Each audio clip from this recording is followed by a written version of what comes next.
In the late 1930s, the city of Hull was one of the busiest ports in Britain, although trade hadn't increased as much as had been hoped. Its fishing industry was expanding, and its best days were yet to come. Like everywhere, it had suffered during the economic depression.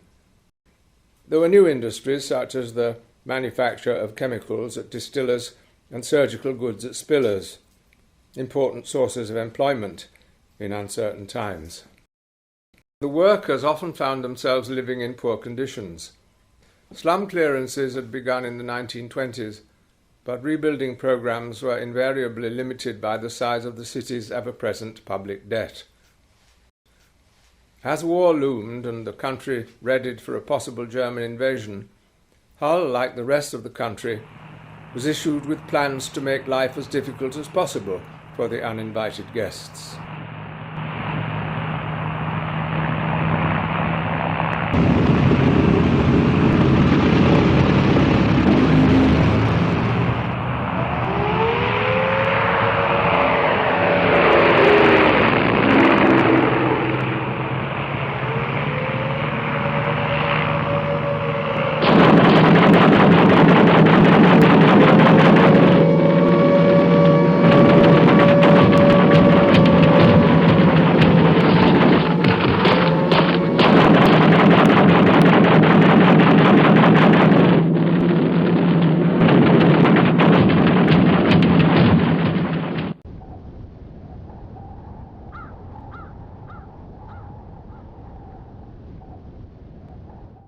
There's going to be a war. What's it going to be like?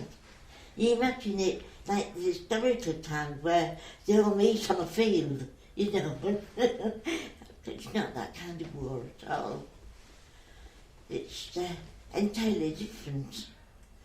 And you do, if it isn't bombs coming down and searchlights picking out planes or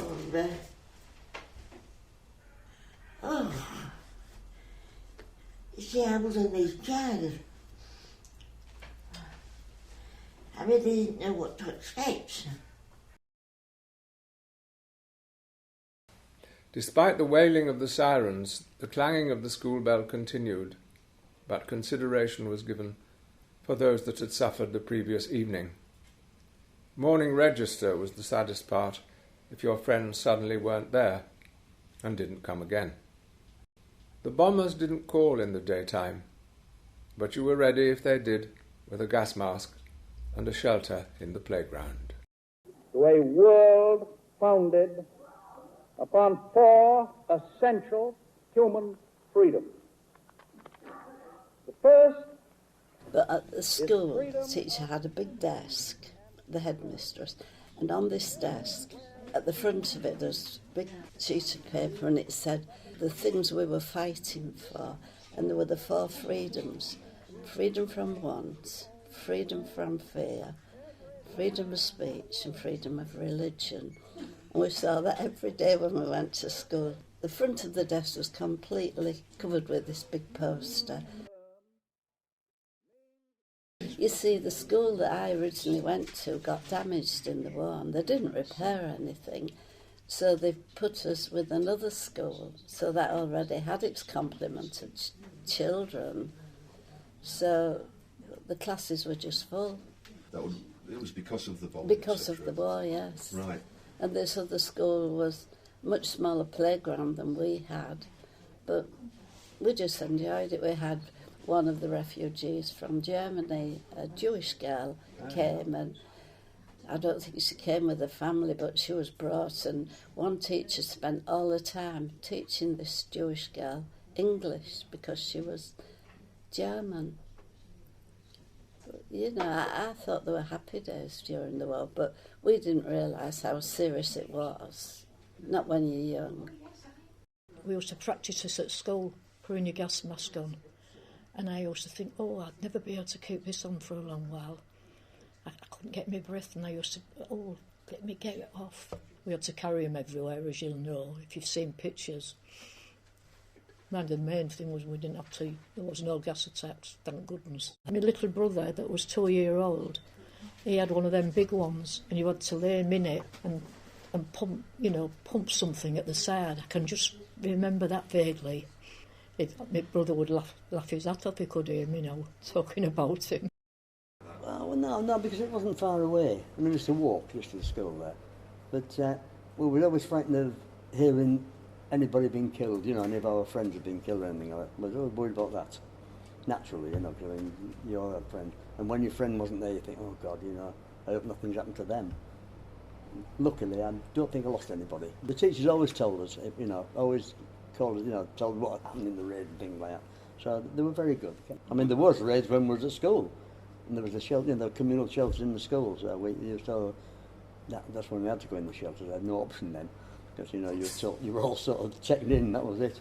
I know that this is rather funny, I know that I wanted to be bombed out, because if you were bombed out, which meant that you had to move from your house and go somewhere else, if you were completely bombed out, you got a gift at school from the Americans. Now, the Americans must have been fantastic, because I went to Clifton Street School, which was walking distance, just down the street. And if you were bombed, you got a gift. So every day at school for a certain period, it was who's not living at home today, or who's had to move out, or yesterday, or whatever, after a bomb air raids. And of course, all those girls got presents. And I used to say, we had a bomb across the road, or we had a landmine at the top of the street. If you didn't get anything. And this one particular day I went to school, and she called my name. And I said, but we haven't been bombed out, miss, because I'd asked so many times if I could have, And she said, no, but she said, you've had a lot of near misses, dear, so you can have this. And she gave me this, which I thought was marvellous.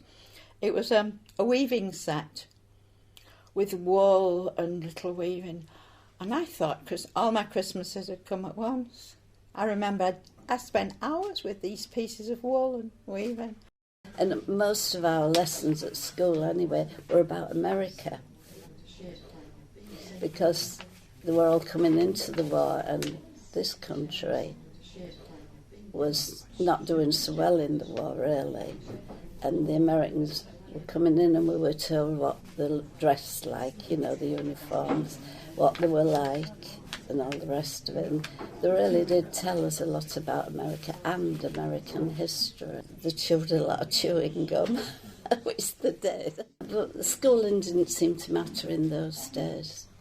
I mean, you didn't have to go to school if there'd been the air raid on after midnight. So they went to school and learnt dancing if you wanted to, and drank the school milk. We could have the morning off school if the all clear went after a certain time. Yes. So we used to say, what time is it, what time is it? Oh, good, we don't have to go to school in the morning.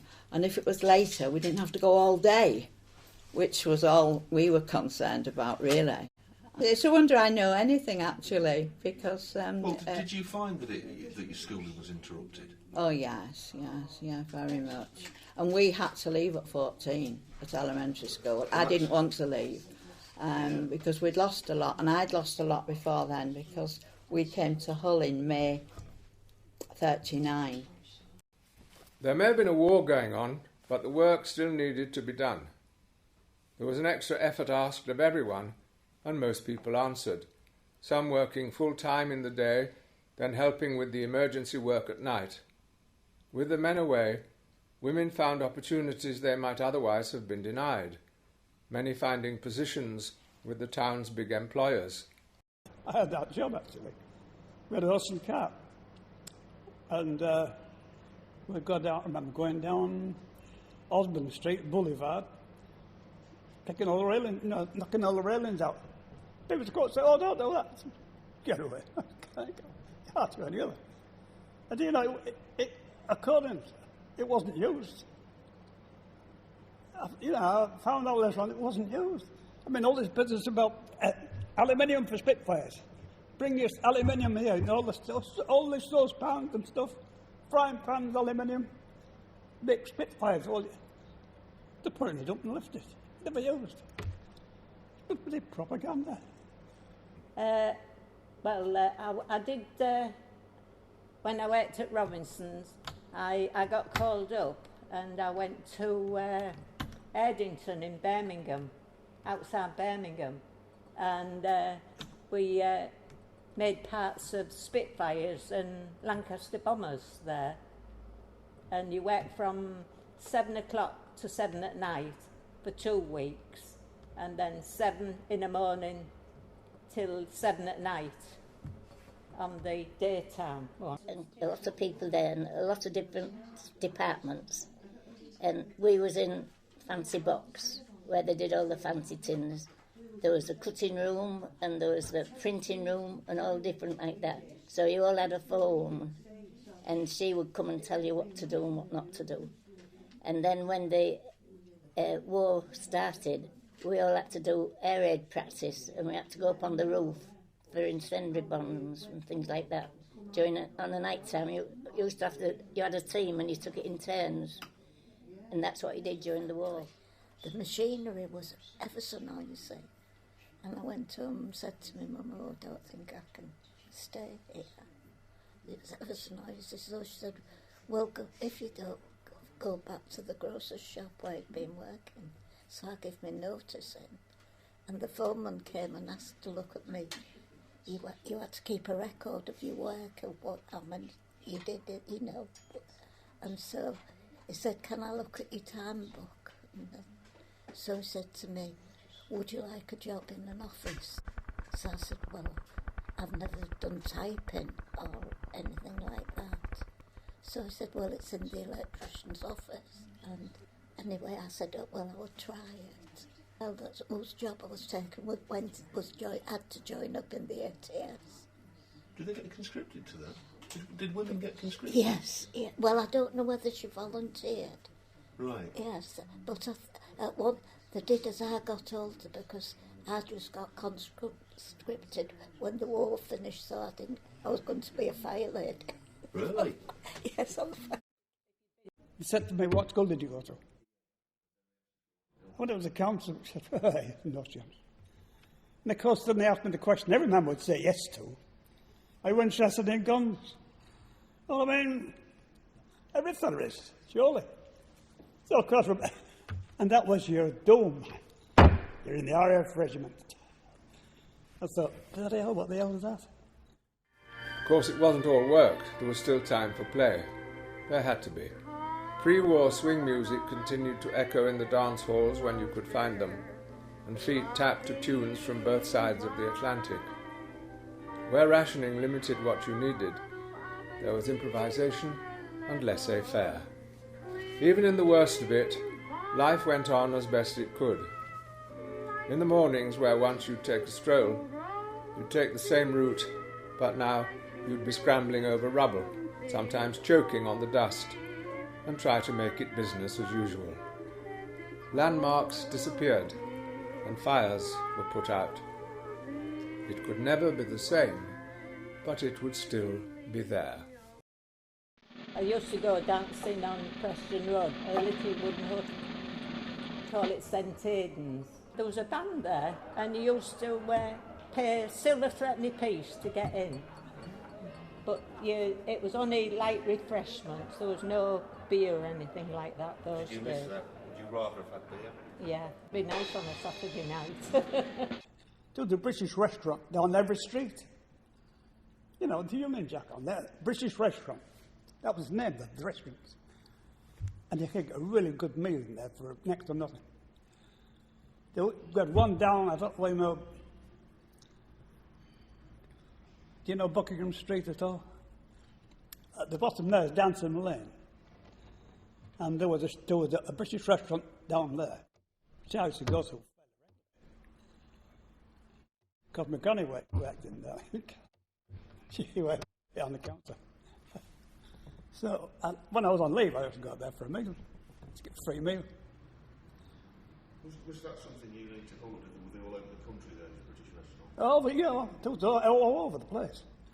On every main road there was a British restaurant. Oh yes, I've used it, yeah. It wasn't always what you wanted, and it tasted most peculiar sometimes, but it was a meal. The meals were so cheap, they must have been buying the stuff cheap, otherwise they couldn't do it. So I believe it was a government thing. I mean, the man would have decided how much we had to have every day was Professor Mangus Pike. Do you remember him? Oh, yeah. He was, yes, that's right, yeah. Remember? He used to be down all over the place. Yeah, he was, he decided the diet that was most healthy for everybody. Pregnant, old people, young people, kids, pregnant people. He worked all those diet things out. So I must say that the government of the day, that's a coalition government, did a great job because everybody got those rations. Nobody ever lost any rations. I was going to the Isle of Man to see the TT races. And we'd sent our clothes on in advance because you had to do when you was going on a motorbike. And we was all ready to go on the Saturday as the war broke out that day, so we couldn't go. So I said, let's go and see if the museum's all right in Albion Street, because we used to spend a lot of time there, not because we wanted to study things, but there was a spiral staircase in the museum in Albion Street, and as little girls we used to like to go up this spiral staircase and round the balcony, pretending to look at the Roman coins and things and the boat that was in the middle. And I think the gentlemen in the uniforms knew us, but we used to say, teacher sent us. I went to pictures, that was all we did, because we didn't drink and we didn't dance, because there was no dance classes open. And so we went to pictures. We went to the Langham, there was a Langham near us, and Youth and Eureka. But Langham was a lovely there. There was a big, massive, big as this place, and that was your foyer, and that was where we all queued. They wouldn't let us queue outside, so we all queued in there on a night time for the pictures. But always used to come on the screen, the sirens have been sounded, you may leave if you wish, but they never forced you out. My husband, of course, he was only young, but he was home, I don't know whether he was home on leave, about 18, and he was in the National Picture Place the night it was bombed. It was a film, Charlie Chaplin film that was on. And when the bomb dropped, there was some soldiers in the cinema, and they shouted to tell them to get down on the floor. And then when it all settled, they pictured the way through for them to get out. There was a lot of people. There was about 150 people, I think, in it at the time. I decided I wanted to do something towards the war, even though I was so young. And there was a group in Hull called the Voluntary Entertainment Society, and it was run by Mr. Norman Pogson. He used to come round and tell us when we were going out, and the army trucks used to collect us from the centre of the town. The army used to provide barrels which they put like wood on the top to form a stage, and you balanced upon there. It was a bit difficult at times. There was just a pianist. The pianist was one of the regulars, went out to the camp with us. Somebody had a drum or something like that, kept the beat going, How long were the shows? Maybe 2 hours, with a break in between, and then we were all taken to the sergeant's mess for cheese sandwiches and mugs of tea. Was it always a cheese sandwich? Oh, yeah. Yeah. Period made the most of what there was. If somebody said, a certain stall selling certain things at the street, everybody used to make a dash for it. Pass the information on so that you could go and queue for it. I can't remember lots of things about the war anyway. Sounds awful, but to be perfectly honest, I've got more things interesting on the mind than watching Paris Blue. I used to like knitting and sewing and things like that. I used to unpick other things during the war. If there's any old jumpers that had grown out of, I could unpick them and re-knit them for my children and for me. It used to unravel the wool and stitch up again. Well, it would pass the time away. Oh, Elsie Battles. There was a high class dress shop on Prospect Street, somewhere between Prime Street and Baker Street on the left-hand side, and it had a concave window, right, with a mirror at that end and a mirror at this end, and then the window with the lovely dresses. So most times when we came out of Prime Street, we came along, it was only this high, put our leg over and stood in the space, looked at lots of little Normas and lots of little me's, because you could see yourself. It's your reflections. Yes, right, yeah, right, the mirror at this end and a mirror at this end and this window. And we almost always did that. I'd forgotten about that, yeah. And my mother got extra clothing coupons for me because if you were 12 and I remember this particularly because my mother got double lot, because if you were 12 and you were over 5'3", you got 20 extra clothing coupons. And if you were 12 and you weighed over 7 stone something, you got extra clothing coupons. And I qualified for both. So my mother had all these clothing coupons, but she'd no money to buy anything. So she sold some of them to the lady across the road whose daughter was getting married. But the lady across the road gave to me a swimming costume, so that because my swimming costume was woolen and made of wool, and every time I went to Beverley Road Baths, and every time you went swimming, you can imagine it was down by your ankles. It was horrid, but I used to love to go swimming, so I used to wear this blooming swimming costume that was wool. And then this lady gave me one that was made of something else. And my mum had given her these, told her I'd given her these clothing coupons, and I thought it was fantastic. Things started to get short. I mean, outside of every tobacconist's shop, there was a long list of stuff that they hadn't got. No razor blades, no batteries, no bulbs, nothing. No matches, and right at the bottom of the bed, no fags. Oh.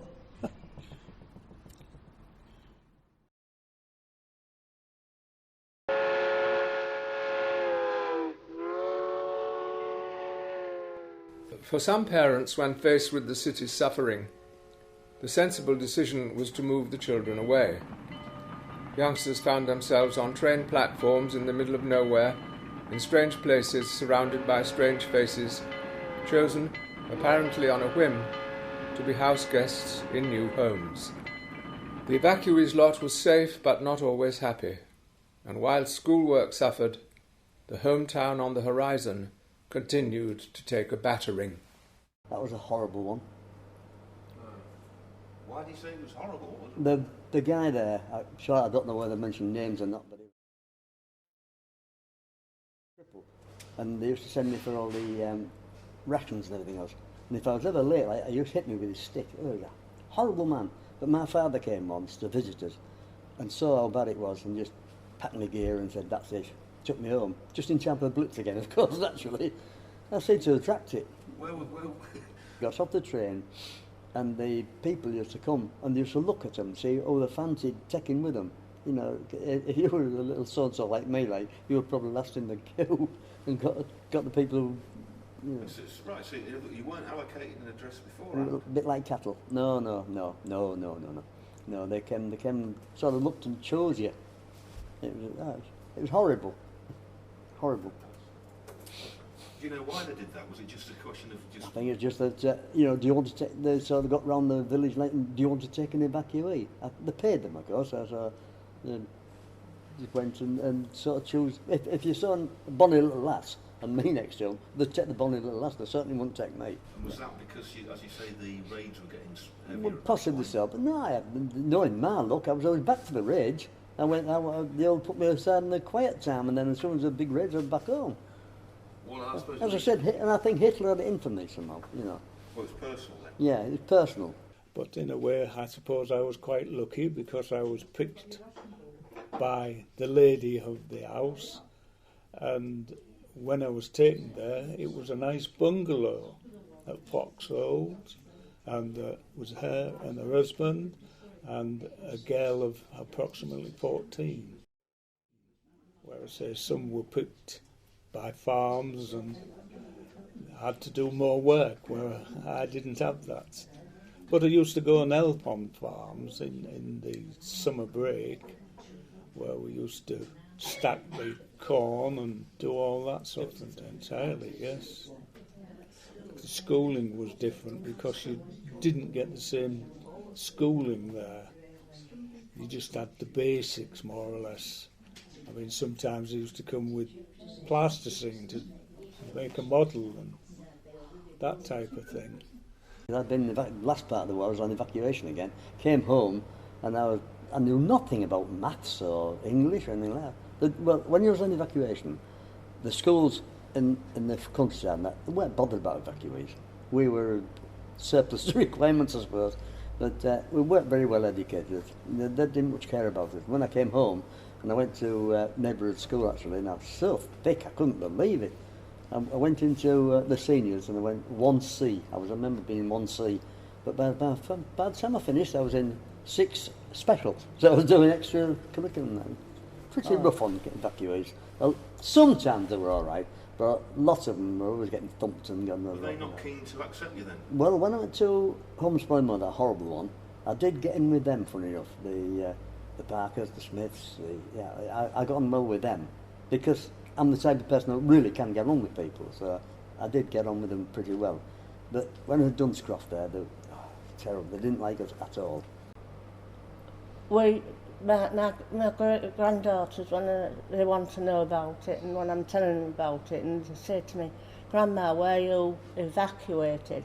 I said, well, I was evacuated, if you like to call it evacuated, but not officially.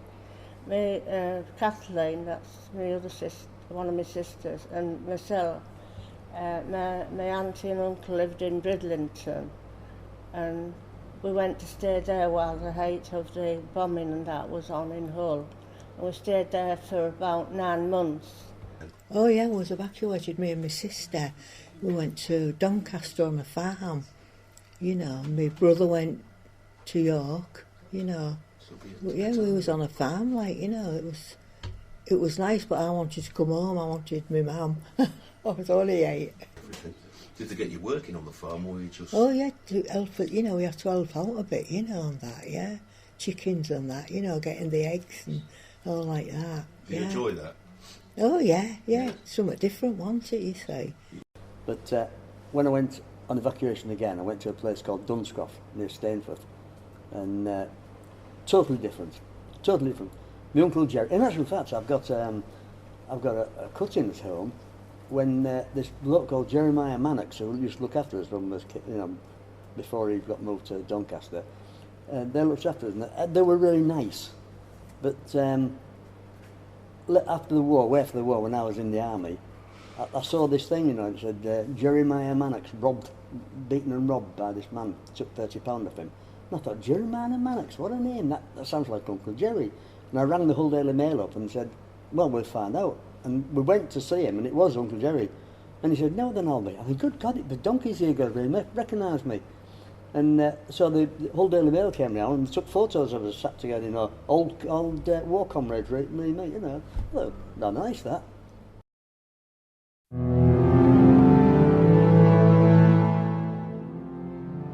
I can remember one night when I was evacuated, it was really heartbreaking. The raid had finished, and There's a big hill there.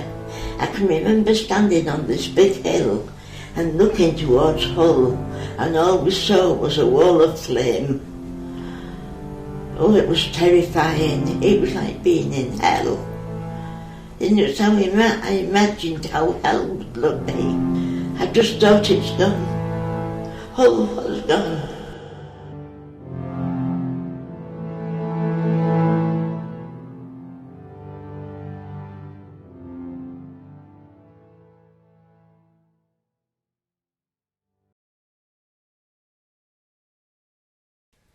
The first alert was sounded as early as September 1939, and intermittent bombing followed in June and July 1940. The most destructive raids, however, were made between March 1941 and July 1943, the most devastating being in May and July 1941. Central Hull especially suffered, a testimony to the accuracy of the German bombers. Damage to shops and business property was particularly great, and few buildings were left standing in King Edward Street, Jameson Street, and Prospect Street. The Royal Institution was demolished, and industrial premises damaged or destroyed included Clarence Mills, Waterloo Mills, J.H. Fenner's workshops, surrounding areas of the railway dock, and the most serious loss of all, Riverside Quay. North Eastern City. Right. Never mentioned, no. So when you heard that, if you heard the news... You just get mad. Really? Oh, God, yeah. It's Hull, our city was getting bombed. And yet, them was just North Eastern City, could have been anywhere. Why on earth they kept it quiet, I don't know, because the Germans, We was very disappointed because whenever anything happened in Hull, you never heard Hull mentioned. All it was a North Sea town as being the target for tonight. And that used to get us mad. Why can't they mention us? We was there, we was doing it, we knew what happened. So they can't hate us anymore. But they never mentioned Hull, never. He lived next door to me, Cyril Shepherd. I haven't seen him for years. And when there was an area on, there was a mate upstairs in our bedroom. He slept in his attic, I slept in mine. And we used to go into the... We used to have a hanging window in the roof with a latch. Yeah. He had the same. And as soon as my latch went up, his went up. And from we could see right across Danson Lane, Winkham Lee, and while we're watching there's a plane going over. And Mummy said, look at that beautiful lights. So of course we didn't realise that there was the tag indicator. There was sort of a long string of coloured lights dropping down from this aeroplane. Of course, they were marking the docks. Because we could not see the dock, but we lived quite near. And this plane was just marking the docks. And half an hour later, we got all the full force of the Luftwaffe coming over. So they're dropping bombs, the father shouted upstairs, "Come down here!" And there, I was at Eton Camp, and that was at Beverley. And that's just outside of Hull. And we used to have to walk across the field and into a shelter underneath the ground, what had been specially built for us. And you all sat either side. And as we was going one night, we all stopped and we could see all the bombs dropping, the lights, the fire, everything dropping from these planes and then them exploding, because we was up on a hill and we could see right over Hull. And I'd never forget that day. It was terrifying to watch it. But yet, it was more terrifying to us to think that we had family there. Are they all right? Is everything all right at home? That was all we was wishing. James, I remember the night when I was back home and Hammonds got hit. the big store in the town. And this German chap had parachuted out of his plane. It was coming down in his parachute. And he landed on the whole roof of Hammond's, and it just got bombed and he went right down into it. I can remember that. One night we came out, because we used to come out when the raid had started to go down the other place where we used to go, and we were stood and watched, and we could stand from the end of the street, we lived in Flinton Street, and look along the bank, and that was all there was a fire from one end right as far as you could see, and it was all the docks, and it was all a fire, and it was frightening to see all that fire, you know, and you knew just where it was going. You know, all those streets had been included, because we was the end one. We was at the fish dock end, and these was at... I mean, all the docks in Hull was absolutely full of Russian timber.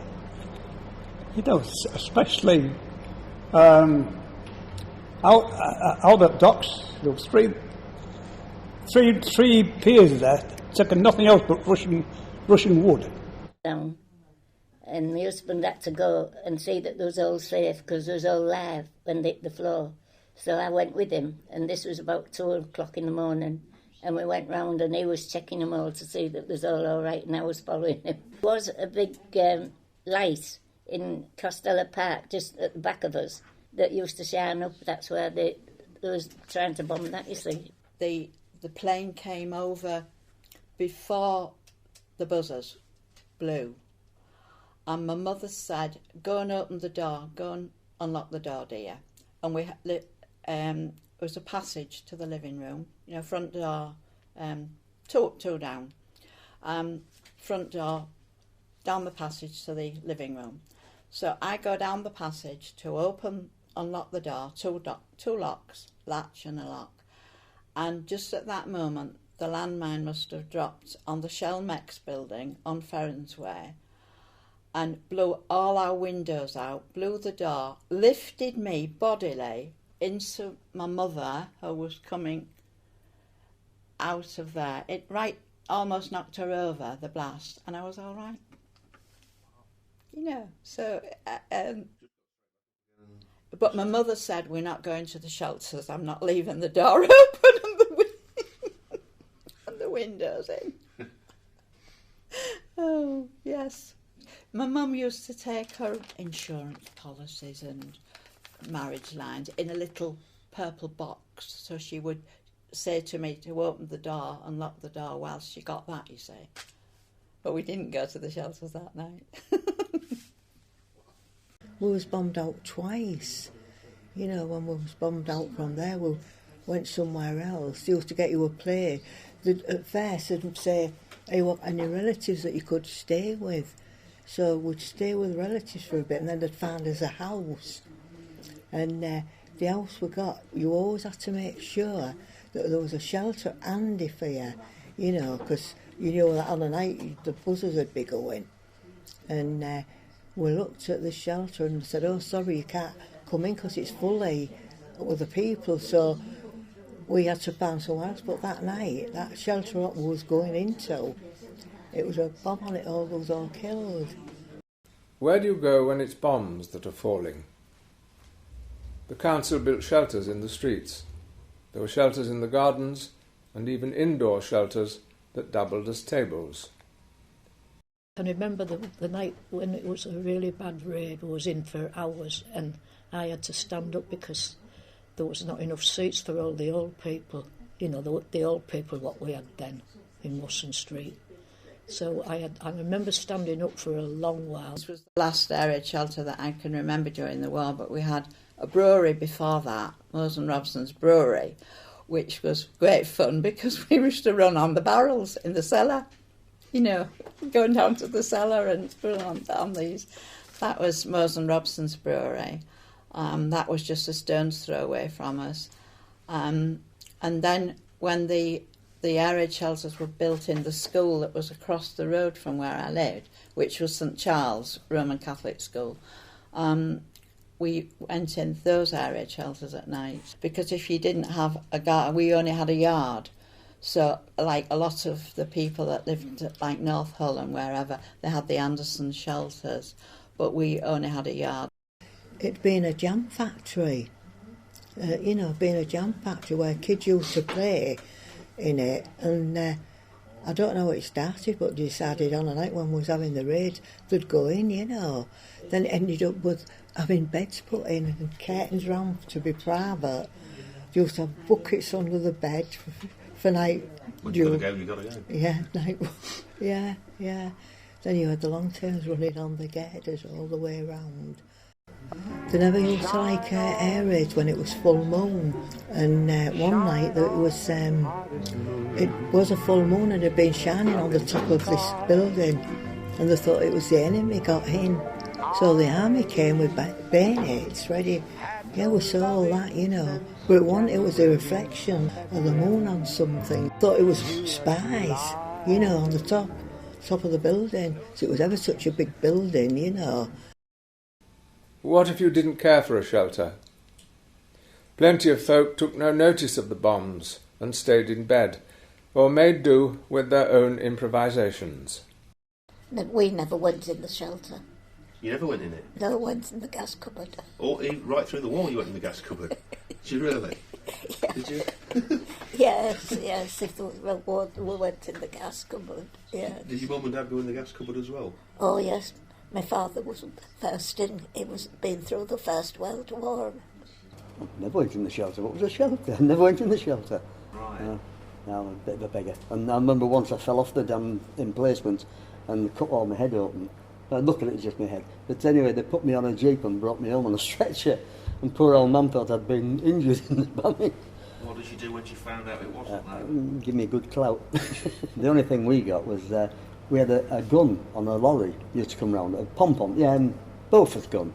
And we used to open up on the thing, and of course, everything went off, like our ceiling used to shake, and all the white powder came down on my mother, and she was just sat there like a ghost all covered in white. It was ridiculous. Sirens went, and my mum running the gas cupboard, and she said, "Oh, they're coming." She was frightened to death. Well, we all run outside and asked what was going on, you see, because there was a family of us, and we never bothered, but my mother was frightened to death. She couldn't stop shaking or anything. Well, she passed out anyhow in the end. But she'd been through the last war, you see, whereas we didn't know anything. And we came out of the air raid shelter, and we were told to keep out of the way because there were fires burning everywhere. People were using stirrup pumps and sandbags. So my friend Norma and myself, who lived in the street, most of the other children had been evacuated, we decided we'd go and collect shrapnel. By then, the buildings were starting to fall, and they were falling. We were unduly worried at that time, but we couldn't get past because there was a big air raid shelter at the top of Story Street, and the pavement was blocked, and there was a Albion Congregational Church that was burning, so we thought we'd better go back the same way. Well, by now, the firemen had started to come, and the ARPs, and there was lots of people. So we got to the top of Albion Street, and we couldn't get through because the buildings were falling. And we were 11, I remember, and we looked at each other. It was shocking to see the houses down, people just trying to get together little things like a budgerigar in a cage and that sort of thing, carried them down to the centre where they all had to go. They just rescued all what they could out of a bombed house and that, put it in anything, a suitcase if you could find one, or a bag, and take it with them. The WBS, which my mother belonged to, they used to make a list of who was there in the family, where the rest of the family were, and then they tried to get them accommodation. And at the back of us, the army was there with the guns. Really? Down South Coast Lane, where Alderman Cogan School is. The guns used to be there, and you could hear them on the night time shout fire. Were these the anti-aircraft guns? Yeah, the anti-aircraft. Yes, yes. Right. And I think the first bomb that fell was opposite us. It didn't go off. It was just stood up, and it was in a midwife's. I think it's Haynes, Nurse Haynes. It was, and it stood there like till they disposed of it. Oh golly, what do we do now? And this, I think he was an ARP chap in a boiler suit, like a grey boiler suit with ARP. And he said something like, "What are you girls doing here?" So we told him we'd been to check if the library was all right. And he said, "Where do you live?" And she said, 46 Prime Street. "Where do you live?" 24 Prime Street.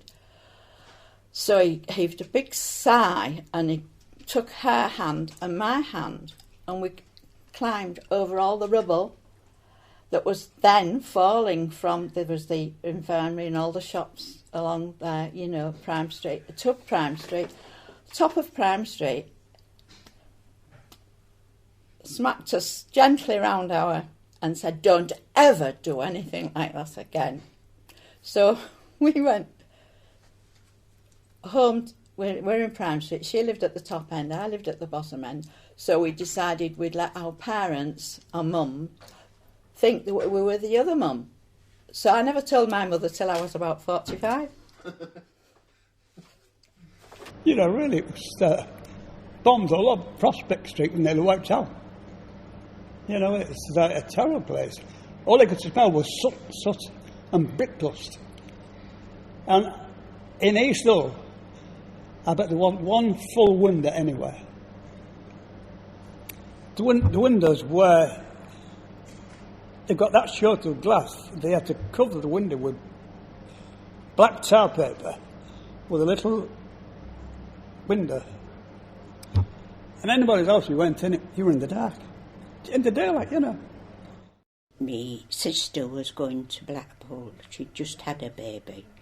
And she was going to her mother-in-law's at Blackpool. She said she had to go there because it was bad here. And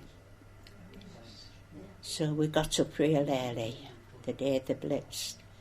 And she says to go a taxi.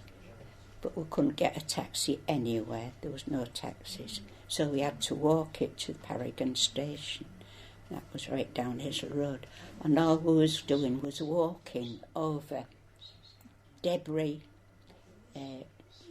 pipes from what the firemen had to try and get the fires out. And the smell was horrible. And all you could see was things burning and smoke everywhere, as if it was going to choke you, because it was, I don't know, it was just unbelievable. The bombing of Hull was persistent and severe. It is known that the Luftwaffe had identified several key targets, especially the docks, utility stations, and the Saltend chemical works. The bombs that fell on the city ranged from the tiny butterfly bombs, intricate anti-personnel weapons, incendiary bombs which caused so much devastation, and high explosive up to the 1,000 kilograms Hermann bomb. Although the locals were well aware of the tragedy, to the rest of the country it had been largely anonymous. Nevertheless, Home Secretary Herbert Morrison had seen enough to go on record with the observation that, in his opinion, the city that suffered most was Hull. But like everywhere, the rebuilding of homes, offices, businesses, industries and lives had to begin.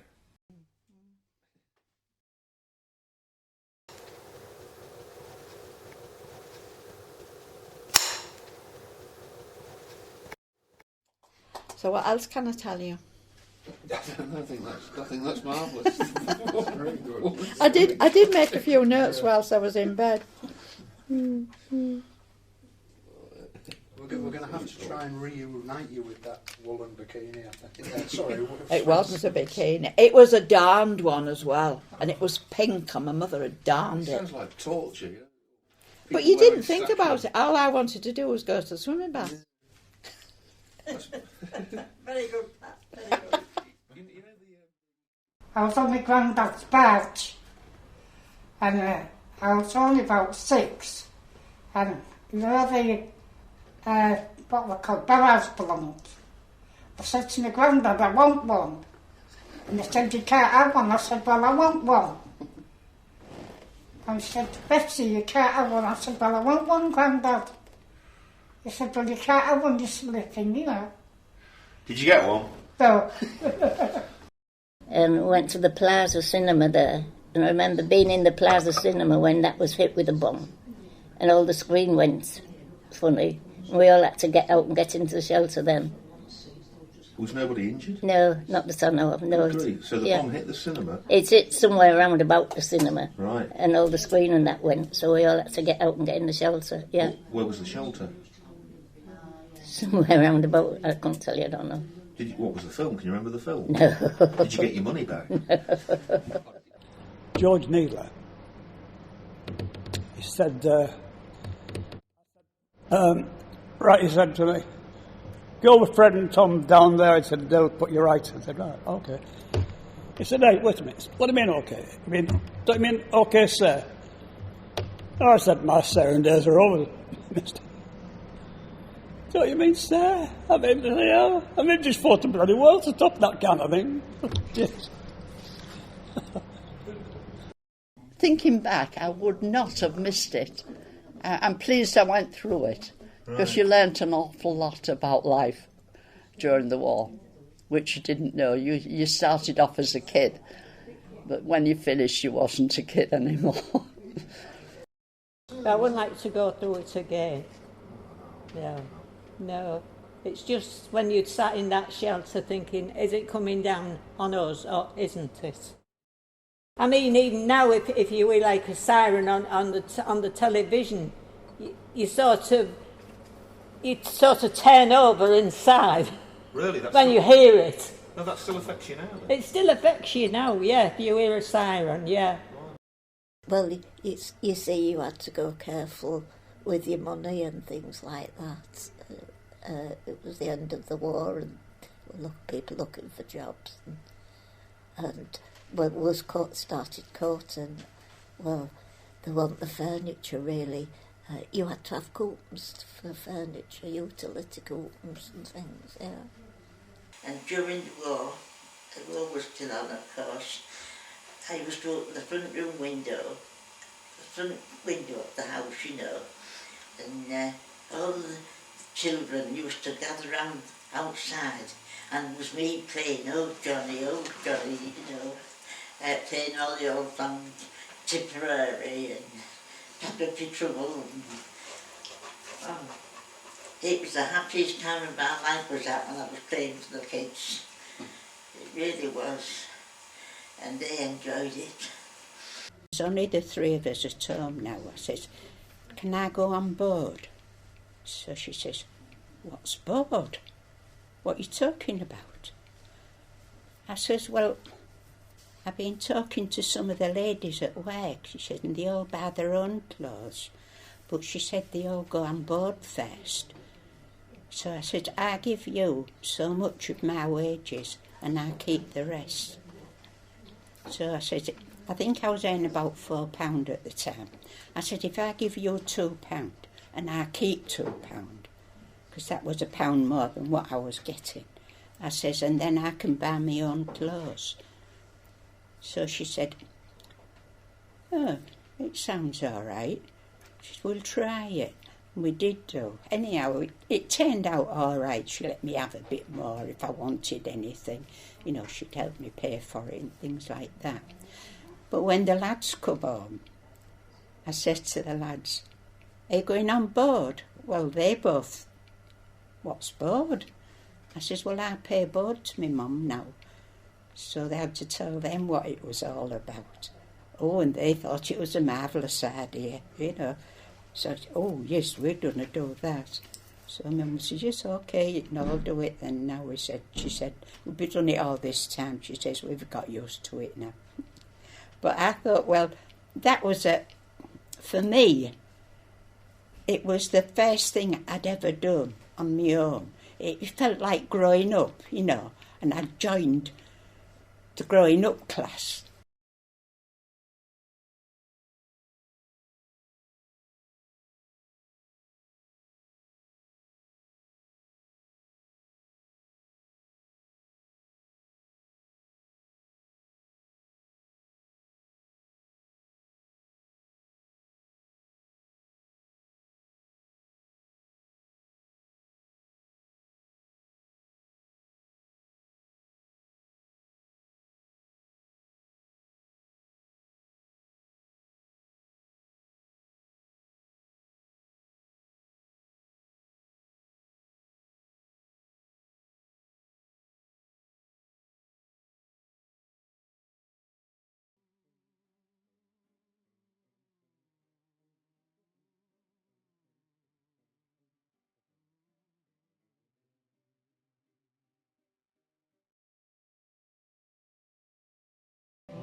I have never been aboard a steamer. I am just content to be a dreamer. Even if I could afford a steamer, I will take the ferry boat all the time. I love to ride a ferry where music is so merry. There's a man who plays the concertina on the moonlit upper deck arena, while boys and girls are dancing, while sweethearts are romancing. Life is like a Mardi Gras, funiculi, funicula, happy and cling together, happy and sing together, happy with a ferry boat serenade.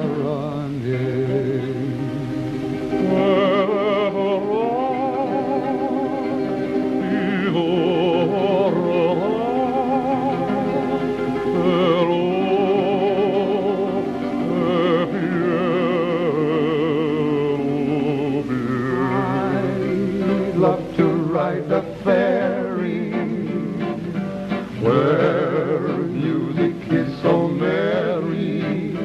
There's a man who plays the concertina on the moonlit upper deck arena, while boys and girls are dancing, while sweethearts are romancing. Life is like a Mardi Gras, funiculi, funicula, happy and cling together, happy and sing together, happy with a ferry boat.